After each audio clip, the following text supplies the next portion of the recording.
Hémicycle avec Arnaud Benedetti. Bonjour Arnaud. Bonjour.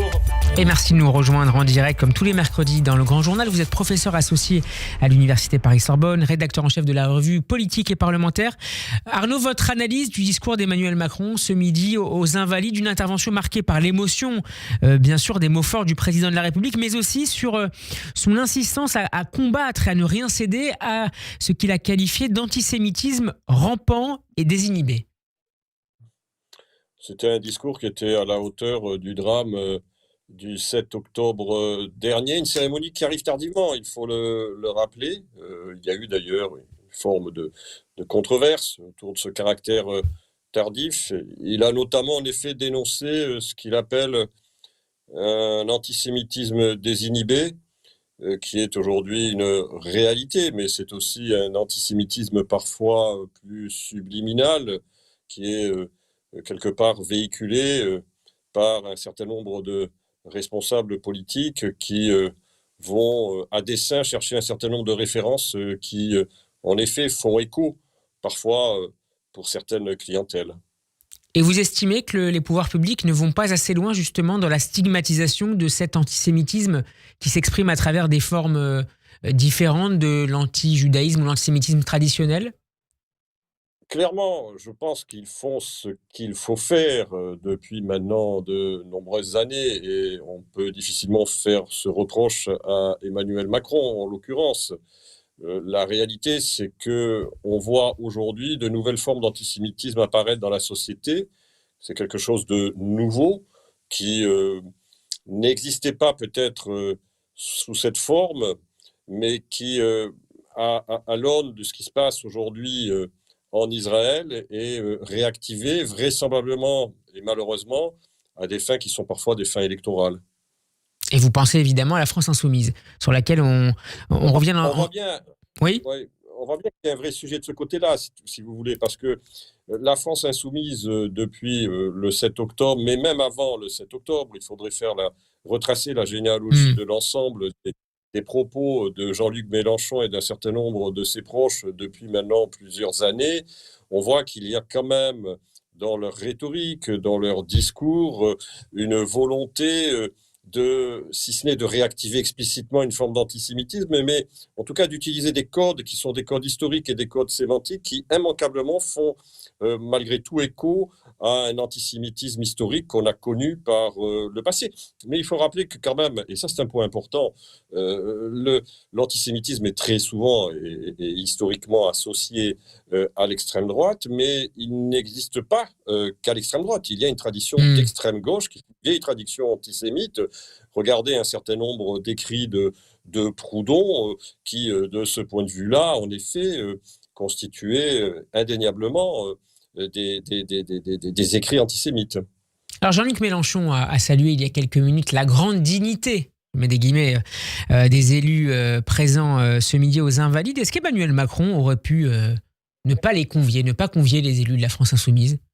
Non, c'était techniquement impossible parce que le protocole depuis 1989 exige que pour des cérémonies de ce type, tous les parlementaires, sans exclusive, soient associés. Après, c'était de la responsabilité et de la conscience personnelle des élus de la France insoumise de s'y rendre ou de ne pas s'y rendre. Ils ont fait le choix de s'y rendre.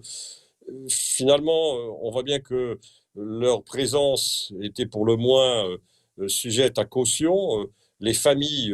et une grande partie des familles n'étaient pas favorables à cette présence et on aurait pu penser que, par respect justement pour la douleur et la peine et l'immense chagrin des familles, que les élus de la France insoumise s'abstiendraient de leur présence. D'autant plus que, si vous voulez, ils auraient émis une parole de regret ou par rapport à un certain nombre de déclarations ces dernières semaines. Leur présence n'aurait pas peut-être posé de problème, mais là, en l'occurrence, manifestement, ce n'est pas tout à fait le cas.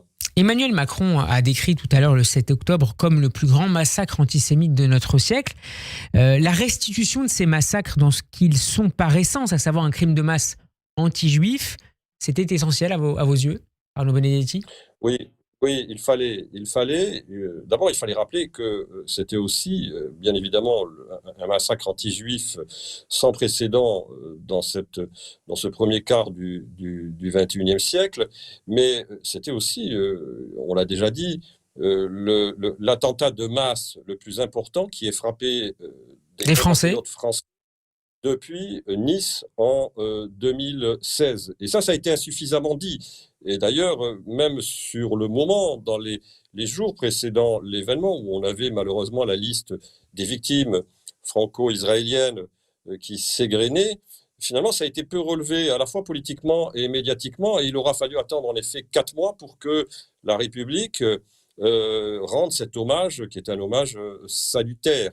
Comme Donc, pour je crois réinscrire, Arnaud, ces événements du 7 octobre également dans l'histoire de France à côté de celle d'Israël? Oui, alors dans l'histoire de France récente aussi, parce que la France n'a pas échappé, c'est le moins qu'on puisse dire, ces 10 dernières années à des vagues d'attentats qui étaient des vagues d'attentats massives, depuis l'attentat de 2012 à Toulouse, on s'en souvient, qui avait d'ailleurs visé aussi et principalement la communauté juive depuis le Bataclan, depuis Charlie et depuis Nice. Donc on s'inscrivait aussi dans cette histoire, mais il y a un lien qui est un lien indéfectible entre la France et Israël. Il y a une histoire commune entre les deux pays et compte tenu notamment de la présence d'une communauté juive qui est la première communauté juive d'Europe. Et donc, il était tout à fait, j'allais dire, important et même urgent que le président de la République et que la République fasse ce geste de commémoration au moment où, en effet, le destin par ailleurs d'Israël, en partie, se joue dans les moments que nous traversons. Un dernier mot, Arnaud Benedetti, sur le reste de l'actualité politique, sur le remaniement en particulier, avec l'hypothèse d'une entrée au sein du gouvernement de François Bayrou après sa relaxe lundi, qui prend de l'épaisseur et complique peut-être un peu le jeu de Gabriel Attal et d'Emmanuel Macron. Oui, parce que si vous voulez, on a un François Bayrou qui, depuis qu'il est relaxé, manifestement souhaite absolument revenir au gouvernement, mais disons dans une position qui soit symboliquement une position qui montre tout son poids politique. Une sorte François de Bayrou Premier ministre bis? Oui, alors il prétendrait à un poste de ministre d'État, donc peut-être pas un Premier ministre bis parce que ça n'existe pas constitutionnellement, mais en tout cas une reconnaissance de son poids essentiel politique dans la majorité. Mais surtout, François Bayrou n'oublie jamais qu'il est l'homme qui a permis peut-être à Emmanuel Macron d'être élu en 2017. Souvenons-nous qu'en 2017, avant qu'il ne renonce à se présenter et qu'il apporte son soutien à François Bayrou, Emmanuel Macron n'était qu'en 3e position dans les sondages et que c'est cet apport qui a permis, in fine, à Emmanuel Macron de devenir le candidat sérieux qu'il a été en 2017 et vainqueur par la suite.